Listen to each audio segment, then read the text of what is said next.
Dua, itu sifat mazmumah dan sifat mahmudah. Sifat mazmumah tu kalau dalam kitab Syarah Salikin tu dia ada 10. Suka banyak makan, suka banyak cakap, marah, dengki, cinta kepada kebendaan dan bakhil, cinta kepada kemegahan, cinta kepada dunia, ujub, takabur dan riak. Itu sifat-sifat yang dicela oleh Allah atau sifat mazmumah. Lepas satu lagi dipanggil sifat mahmudah, iaitu yang dipuji oleh Allah. Taubat dia, ikhlas dia, sabar dia, tawakal dia, dan 10 juga lawan kepada yang mazmumah tadi. Jadi sifat-sifat ini ada Tuhan jadikan dalam diri kita. Jadi memang Tuhan jadikan dalam kita ini ada sifat jahat dan ada sifat baik. Seperti mana Allah Ta'ala dah sebut dalam Al-Quran, dia kata fa'alhamaha fujuraha wa taqwaha, maka dia telah mengilhamkan atau menjadikan dalam diri anak Adam ini fujuraha, dipanggil sifat-sifat fujur. Fujur itu artinya sifat jahat, wa taqwaha dan sifat baik. Ada yang sifat baik, ada yang sifat jahat. Tuhan jadikan diri kita ni. Jadi bila Tuhan jadikan dua tu, lepas tu Tuhan anjurkan kita supaya yang jahat itu dibersihkan. Maka timbullah ayat qad aflaha man zakkaha, sesungguhnya mendapat kemenanganlah orang-orang yang membersihkan hatinya daripada sifat-sifat mazmumah. Sebaliknya kalau kita kotorkan dia, maka kecelakaanlah yang akan menunggu kita. Wa qad khaba, sesungguhnya mendapat kecelakaanlah man, orang-orang dassaha yang mengotorkannya atau membiarkan dia kotor. Dia dah kotor, kita biarkan dia kotor. Artinya kita akan mendapat kecelakaan.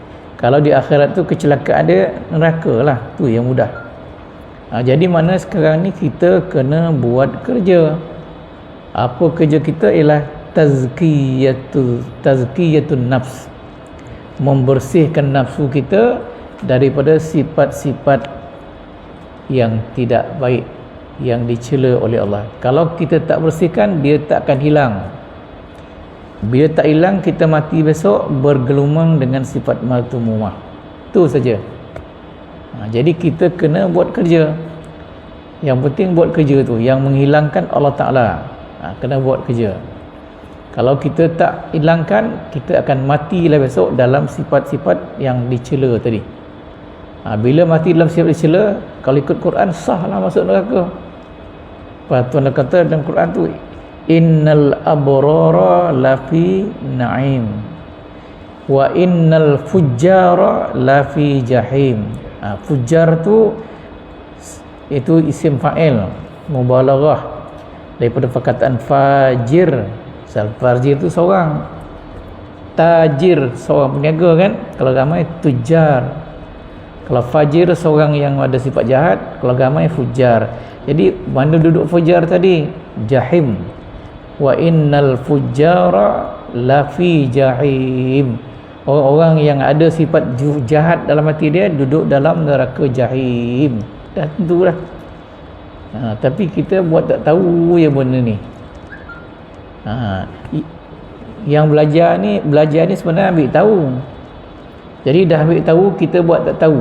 Tu masalah lah kan, kita akan tanggung. Tu ya. Tapi kalau kita dah tahu, jadi kita kena buat tazkiyah, pembersihan. Jadi macam mana nak bersihkan? Inilah kita belajar tasawuf ni. Nak bersihkan sifat jahat tadi. Itu ialah yang menghilangkan sifat jahat tu Allah Ta'ala. Kita hanya ada usaha dan ikhtiar saja yang tidak memberi bekas. Itu saja. Jadi Allah Ta'ala yang menentukan segala-galanya. Tuhan kata suruh kita, Tuhan yang suruh kita buat kerja tadi, kita buatlah kerja. Mudah-mudahan besok kita mati dalam keadaan sifat yang baik. Besok kita mati sama ada mati dalam sifat amarah, kita dah ajar kan, atau kita akan mati dalam sifat lawamah. Kalau mati dalam amarah lawamah, jawabnya pun na'udzubillah lah. Mana sifat jahat kita lebih banyak daripada sifat baik. Jawabnya tempat kita pun tak baik lah. Atas itu dipanggil mulhamah.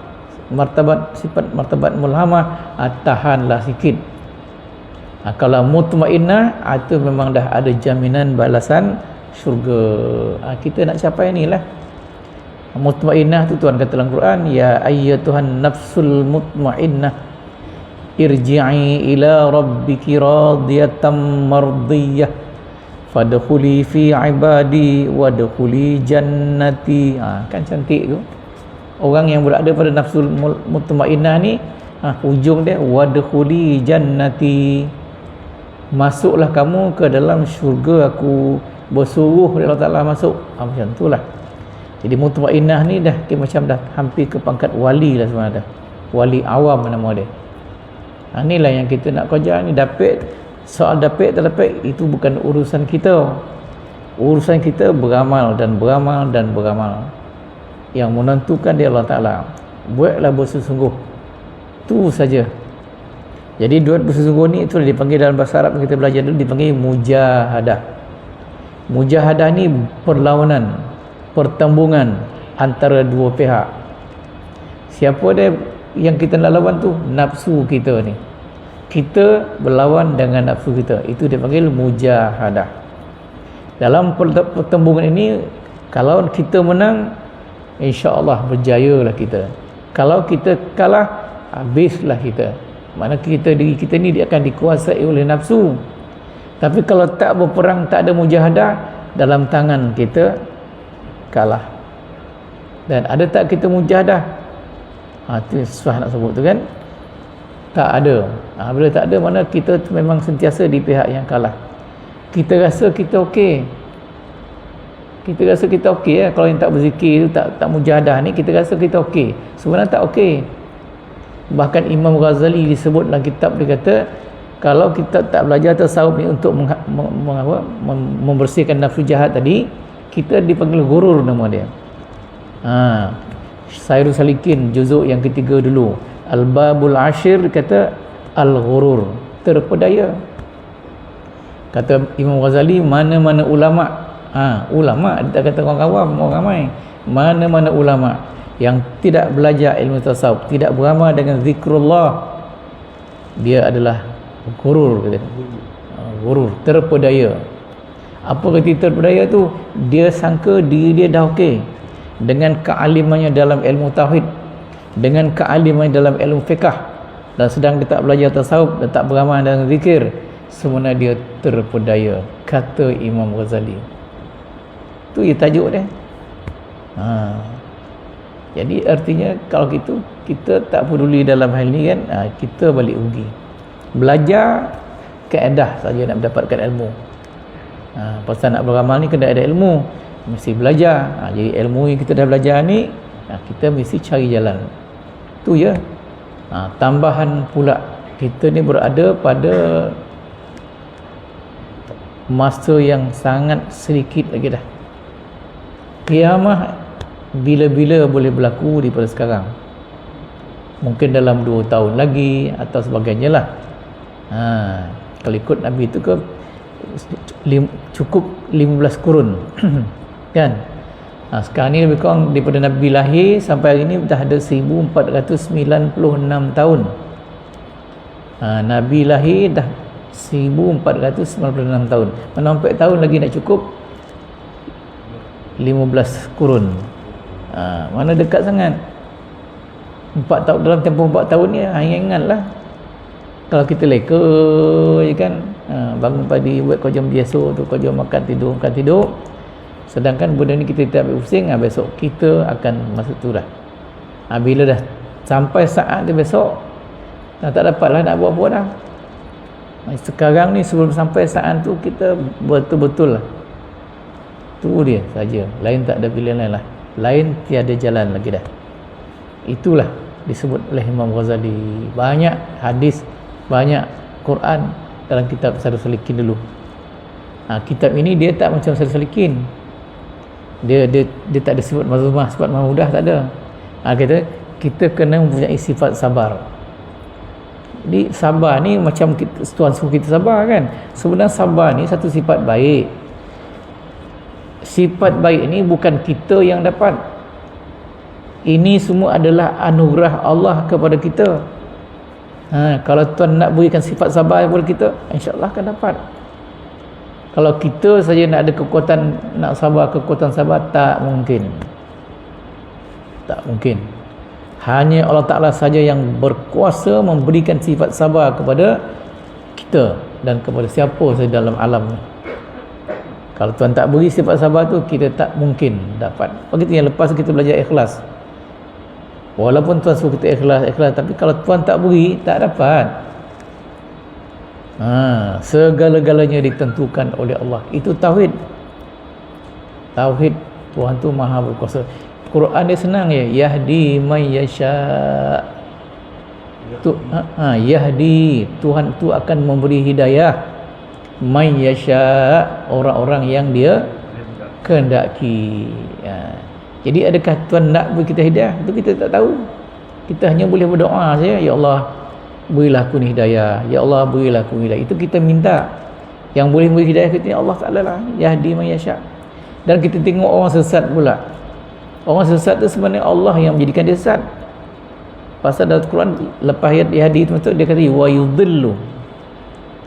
Wa yudhillu tu mana dia menyesatkan orang-orang yang dikehendaki. Yudhillu daripada perkataan adalla.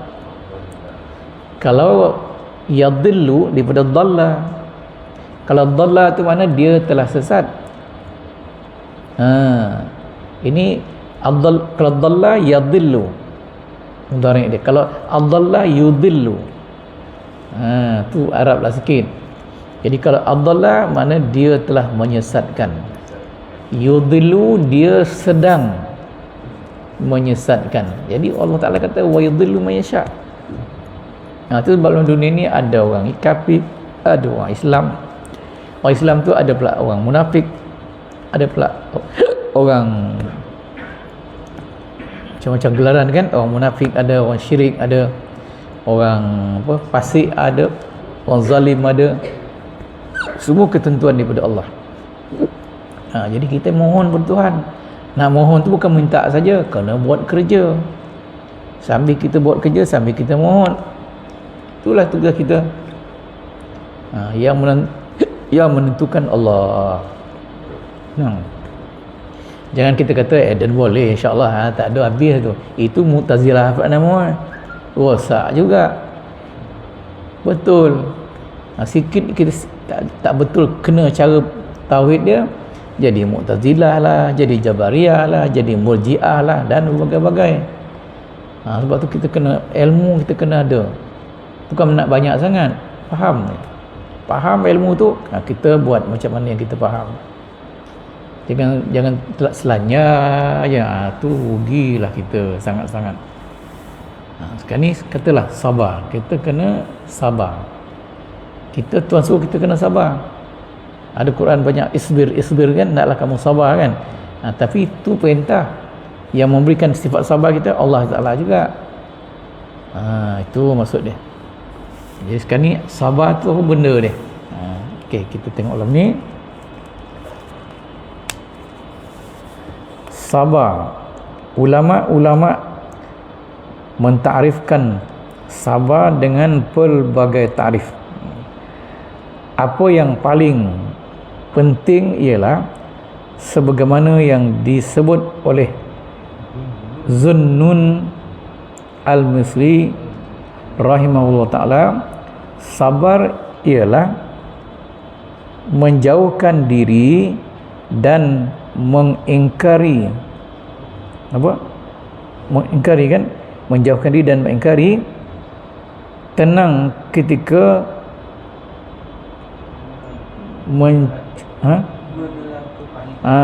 tenang ketika menelan kepahitan, bala bencana, serta menampakkan ketidakperluan kepada makhluk ketika ditimpa kefakiran dalam menempuh ranjau kehidupan. Jadi jawab dia ialah, sabar ni apa? Menjauhkan diri dari mengingkari. Yang pertama, menjauhkan diri daripada mengingkari. Maknanya perintah Tuhan naklah kita tunaikan sebaik mungkin. Itulah dia. Daripada puasa yang kita sudah sebulan dulu, salat pula yang kita buat tiap-tiap masa ni, dan ibadat-ibadat lain, istiqamah. Jauhkan diri daripada mengingkari. Mana mengingkar tu mana kita lalai lah. Ibadat yang fardu, ibadat yang sunat, yang muakkad dan tak muakkad, kena buat. Jangan kita ambil mudah. Tu mana tu? Jangan ambil mudah. Buat dalam waktunya. Okey, satu, dalam bab ibadat jangan kita ingkari, buat bersungguh-sungguh. Dan tenang ketika menelan kepahitan bala, serta lain waktu. Jadi tenang ketika menelan kepahitan bala. Jadi tenang tu mana? Lapang dada, berlapang dada ketika apa? Menelan. Kalau air tolan lah kan, benda pahit, tolan benda pahit. Pahit apa? Pahit bala. Bala tu apa? Ujian. Bala tu cakap Arab. Kalau cakap Melayu, bala ni lain sangat mana dia. Tapi kalau cakap Arab, bala tu mana? Ujian.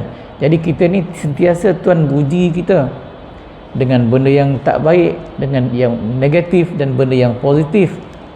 Jadi kita nak terima ujian Tuhan tu dengan tenang hati. Itu maksudnya. Pahit, kita telanlah pahit tu. Itu Tuhan dah bagi kita minum makan pahit, kita tenang ya. Memang kita sentiasa diuji Tuhan, tapi kita kadang tak perasan Tuhan uji kita. Kita buat tak tahu ya, pasal kita tak faham. Sedangkan Tuhan dah sebut dalam Quran dah, wa nabluukum bisyarri wal khairi, wa nabluukum, kami uji kamu, bisyarri dengan benda-benda yang negatif, wal khairi dan benda-benda yang positif, fitnatan sebagai satu ujian, wa ilaina turja'un, dan kepada kamilah kamu semua dikembalikan. Nampak kan? Memang Tuhan uji kita. Yang negatif tu adalah demam, sakit itu dan macam-macam lah benda yang negatif. Itu ujian Tuhan. Bila ada ujian Tuhan, hendaklah kita tenang dalam menelan kepahitan bala. Tenang dalam menelan kepahitan bala. Itu pun kawan tak peduli sangat dia. Dia tak gaduh langsung dia. Bila dia kena bala kan, dia marah Pak Sarun, marah sini, tak redha. Kalau yang baik dia pula lupa langsung kat Tuhan. Bila badan sihat, ada duit, selera nolak ke dalam, tak ada hal, lupa pula ke Allah Ta'ala. Tuhan uji kita bil khairi, itu dengan baik. Jadi kalau masa baik, sekarang kita sihat walafiat, ni Tuhan uji kita. Damam, Tuhan uji kita. Hendaklah kita pandai meletakkan diri kita. Okey, kalau kita nak baik, syukur. Kalau kita timpa macam bala ujian Tuhan ni, kita hendaklah sabar dan redha. Dalam hidup kini kita tuan, kita ada 4 perkara yang kita buat. Tu, dalam hidup kita ni ada 4 perkara saja yang kita buat. Yang pertama, kita melakukan ketaatan. Jadi bila kita Tuhan jadikan kita sentiasa taat dengan dia, apa kita buat? Kita kena bersyukur banyak-banyak. Kerana Tuhan telah menjadikan kita suka mentaati dia. nampak kan. Yang kedua, kita ada masa kita buat maksiat. Ya, maksiat yang zahir atau yang batin. Yang zahir itu kita nampak tahulah, yang batin ni banyak orang tak tahu pasal tak belajar ilmu tasawuf. Jadi kita ada bukan maksiat zahir dan batin. Apa kita buat? Kita minta ampun. Bila buat yang maksiat, minta ampun. Kita ingat maksiat zahir yang kita nampak, mandang aurat orang perempuan dan lain-lain, contoh dia. Yang zahir kita nampak, tapi yang batin kita tak tahu.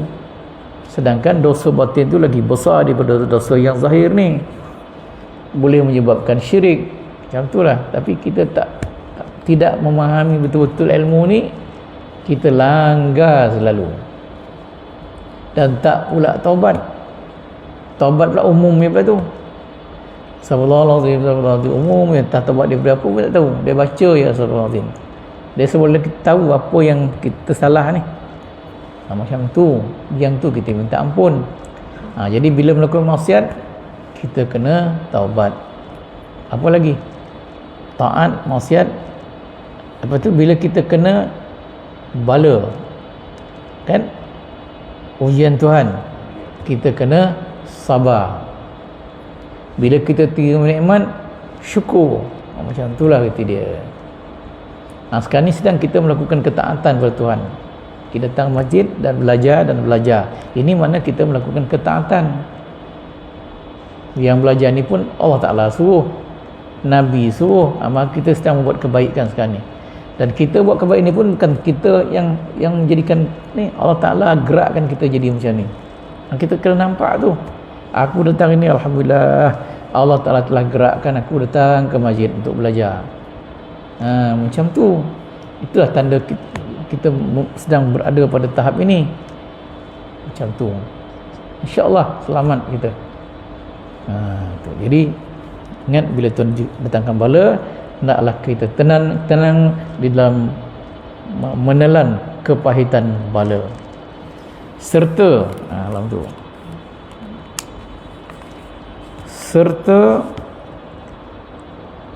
menampakkan ketidakperluan kepada makhluk ketika dirinya kefakiran dalam menempuh ranjau kehidupan.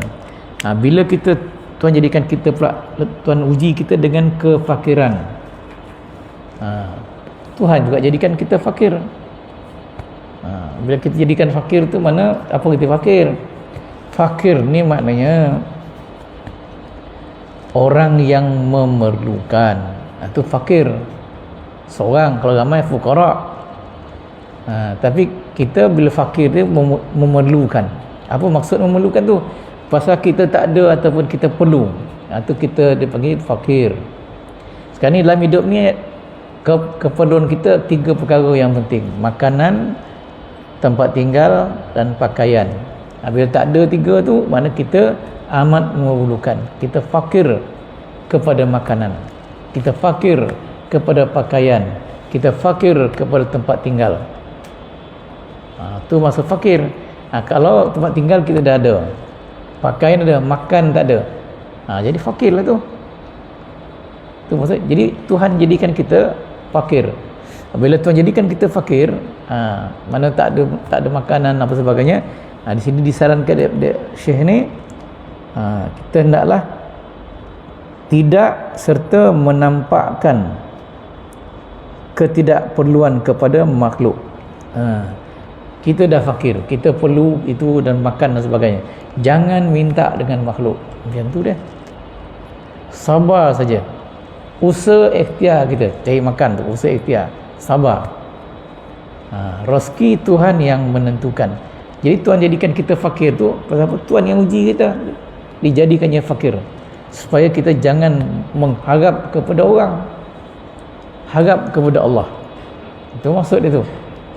Sebab tu minta sedekah ni tak bagus. Habis macam mana nak makan? Usaha ikhtiar, ada Tuhan beri rezeki memang. Macam tu cerita. Tapi jangan bergantung dengan orang. Bila bergantung dengan orang tu dah jadi satu kesalahan lah tu. patut bergantung dengan Allah kan. Macam tu, bukan bergantung dengan orang. Tinggal kita harus sabar, redha, berdoa. Kalau Tuhan nak beri kita makan, bukan payah sangat dah. Ada je orang hantar nasi berani gam.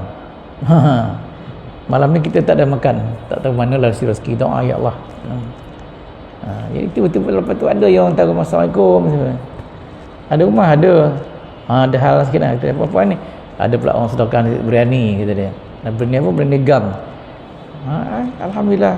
Contoh macam tu lah. Jangan mengharapkan kepada orang, harap kepada Allah, minta kepada Allah.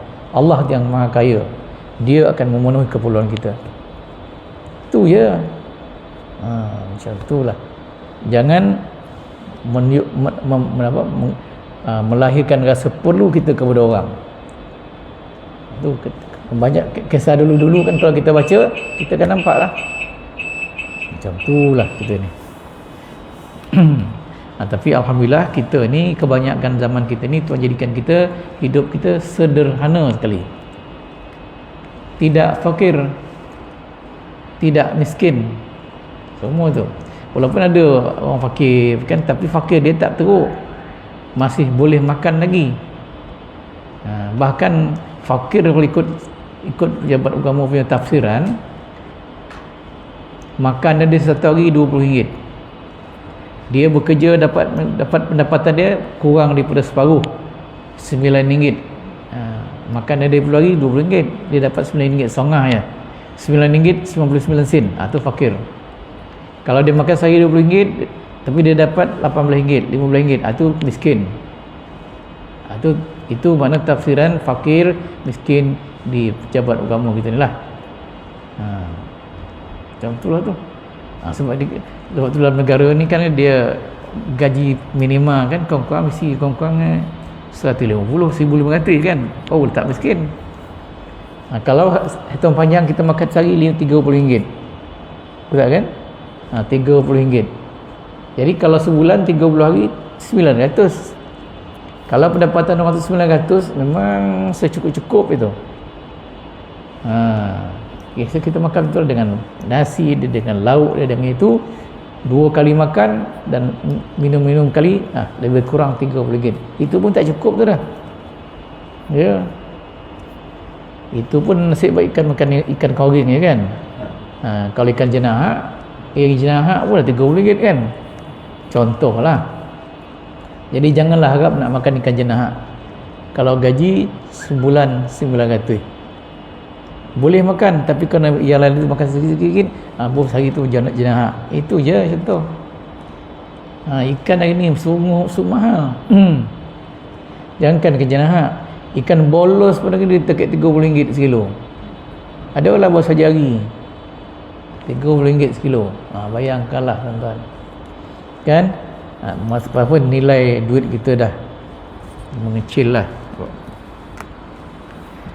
Tapi ini semua ketentuan Allah Ta'ala. Sampai dalam negara kita jadi macam ni teman-teman. Ini ujian Tuhan ni. Ujian Allah Ta'ala kepada kita. Jangan kita marah ke sana, jangan marah kemari.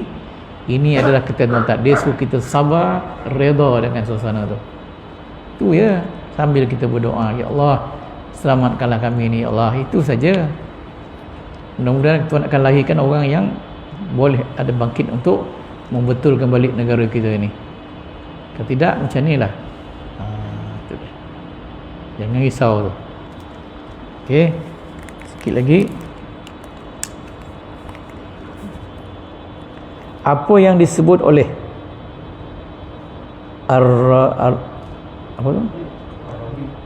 Ar-Raghib Al-Asfahani rahimahullah ta'ala dalam buku Mufradat, beliau ialah sabar itu ialah menahan diri terhadap apa yang dituntut oleh akal atau syarak. Menahan diri terhadap apa yang dituntut oleh akal atau syarak untuk melakukannya, atau dari apa yang dituntut agar tidak melakukannya. Jadi bila dituntut oleh akal atau oleh syarak, kita hendaklah di sini menahan diri terhadap apa yang tuntut. Mana kalau benda tu melampau, kita sabar. Kita nafsu kita nak, katalah nafsu kita nak makan sedap ya, contohlah. Itu nafsu lah tu. Jangan ikutkan. Kata akal kita, aku ni. Kalau nampak melampau tu, jangan ikutkan. Macam itulah misalnya. Jadi artinya kita buat satu, hendaklah ikut berdasarkan syariat atau peraturan-peraturan yang dia sediakan Allah Ta'ala. Jangan berlebih-lebih. Macam itulah. Okey.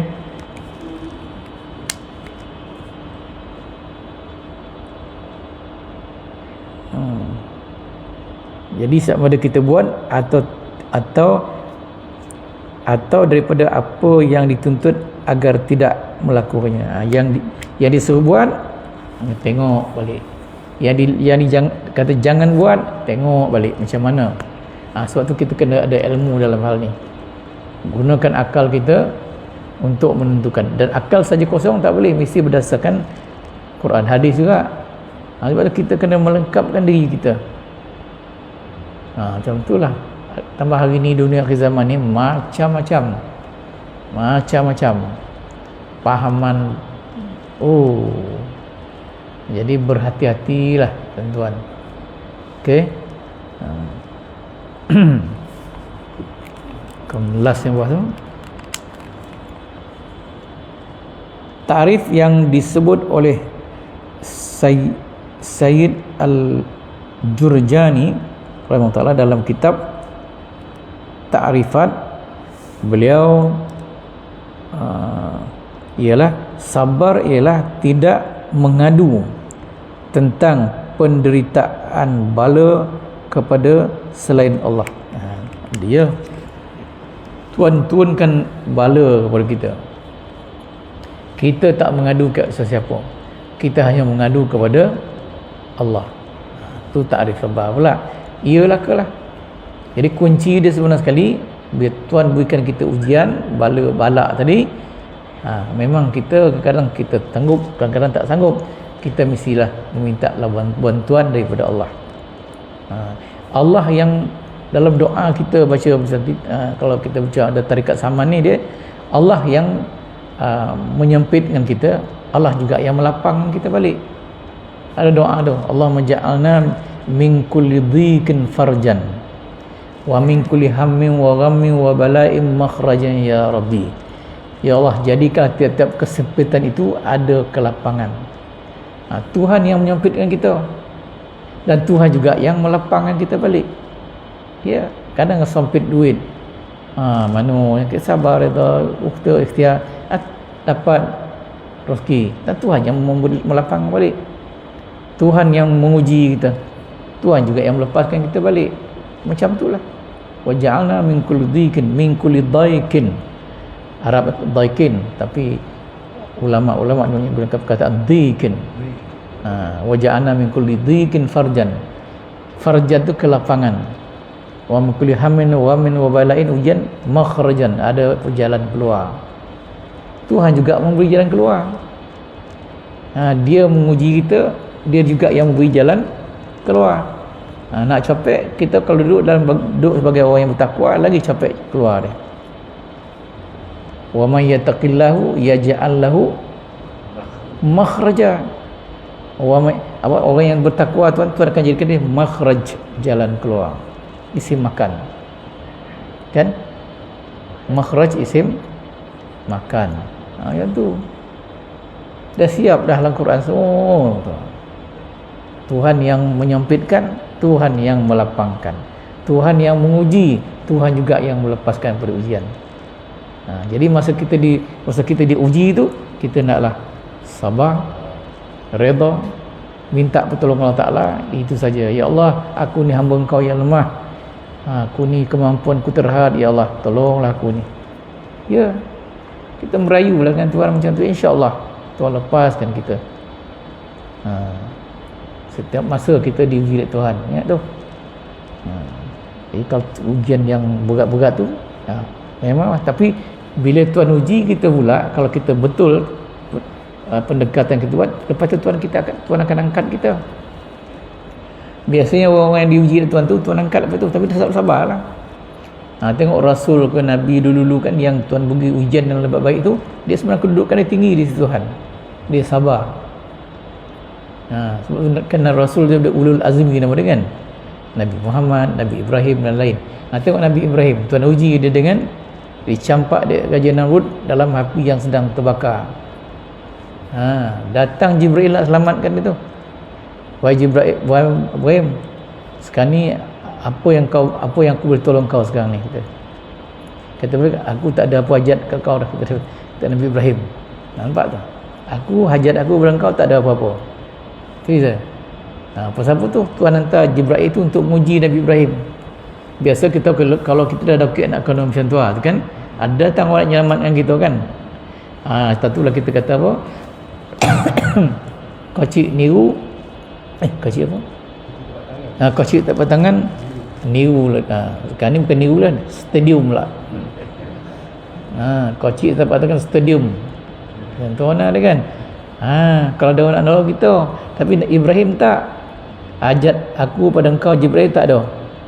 Jadi bila sampai tu Jibril pun belah lah. Lepas tu Jibril pun diumban lah dari tentera Namrud dalam api yang sedang menyala-nyala. Seram tak tu? Ibrahim tahu tak dia akan selamat dalam api tu, tahu tak? Kalau dia tahu dia selamat, dia tak takut. Dia tahu tak dia akan selamat? Tak tahu. Bawa sorah bulat-bulat ke Allah Ta'ala. Dia hayun dia tentera-tentera Namrud tu melayang dalam api. Jatuh atas kayu api yang sedang menyala. Terembat lah tu kan, tapi tak salah pun badannya. Api bulu roma soleh pun tak keluar, tak terbakar. Tuhan kata dalam Quran, qulna ya naru kuni bardan wa salaman ala Ibrahim. Itu Quran dia. Qulna, kami telah berkata, kata Tuhan, ya nar, wahai api, kuni, jadikan diri kamu itu bardan, sejuk, wasalaman, dan selesa, ala Ibrahim, atas Nabi Ibrahim. Nampak tak? Dengar tak Ibrahim Tuhan berfirman kepada api tu? Tak dengar. Nampak? Habis je api padam, elok dia melangkah keluar. Betul tak kan? Tapi sabarlah. Masyitah, tukang sikat anak Fir'aun, dia roboh dia Fir'aun dalam kawah air yang melegak kan. Suami dia, anak dia dan dia. Gentar tak dia? Sabar tak? Depan mata ni azab. Nampak tu? Itu contoh lah. Itu di antara orang-orang yang hebat dulu. Kita tak ada apa, tak sampai macam tu pun kan. Macam tu lah. Tapi itulah dia sabar tadi. Sabar, reda. Jadi boleh kita dapat sabar reda? Tak boleh. Siapa yang boleh beri kita sabar reda ni? Allah. Kekuatan sabar, kekuatan reda, semua datang daripada Allah. Bila datang daripada Allah, kita akan dekatkan diri kita dengan Allah. Banyakkan zikir. Itu je cerita pun. Tenang ya. Kalau kita jauh dengan Tuhan, susahlah kita naklah dekatkan diri kita dengan Tuhan. Banyak dekat tu, ingat dia selalu. Ingat dia selalu. InsyaAllah. Itu sajalah. Okey, 3 penggan yang kita dapat. Yang keempat akan datang apa yang dipahami dari ta'rif As-Sayyid ialah akan datang. Kita baca itu saja. Okey, ada soalan?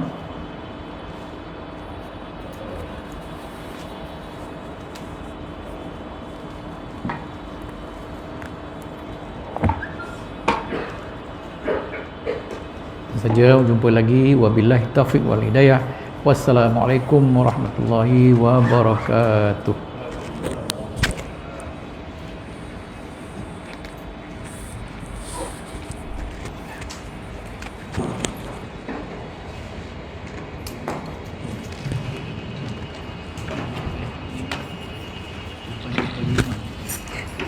Dia lagi tak?